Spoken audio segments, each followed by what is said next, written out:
настоящая мадам, налейте, девочки, еще 100 грамм. Я вам за это всю любовь отдам. Я настоящая мадам. The drag show is in full swing at the Yerzy Club in Simeiz.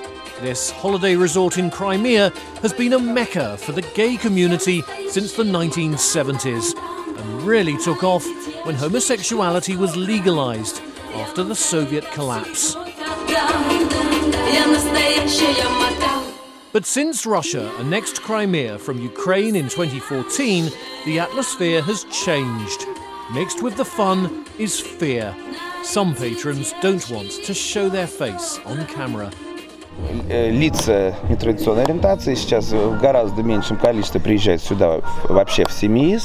В России действует закон о пропаганде гомосексуализма. Скорее всего, у людей появился, во-первых, некий страх, и они сюда не едут. In 2013, Russia's parliament criminalised the distribution of what it called distorted ideas about non-traditional sexual relationships to minors. Critics say it has encouraged violence towards sexual minorities. A report by the Centre for Civil Liberties in Kiev in 2016 said this has happened in Crimea since Russia took over, with violent groups hunting for LGBT people on social media. Коли заходять в тематичні або чати, або там форуми, або якісь групи, так само, тобто призначають зустріч людині, і потім відбувається просто насилля. Тобто, ну, якби важливий момент, на це зовсім не реагують правоохоронні органи. Many LGBT people in Crimea now keep a low profile. This man says his parents and friends do not know he's gay. Люди боятся, что о них узнают, что донесут, что раскроют их имена. Они просто боятся того, что за ними придут или начнут как-то их ущемлять, их права. Возможно, на работе, в университете, в школе. Без разницы, где найдут способ. In Kiev, the atmosphere is very different. Many lesbian, gay, bisexual and transgender people have left Crimea to come here.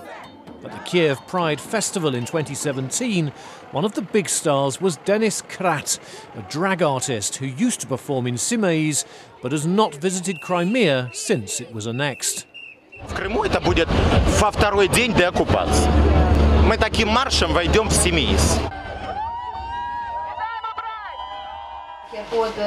Krat says he used to walk around freely in Simeiz, wearing glamorous dresses, but would not dare to do so now. Ой, я думаю, что они вызвали все, и полицию, и казаков, и всех остальных. Они же, крымчане, любят туриста как такового. Тогда эти туристы приносили им деньги. Теперь им деньги, как они думают, приносят туристы, интегрированные туда правительством. Even in Kiev, the Pride March was met with opposition as people tried to disrupt the event. Ahead of the march last spring, Amnesty International said discrimination, hate speech and incitement to violence against the gay community often went unpunished in Ukraine. But in Crimea, marches like this don't even take place.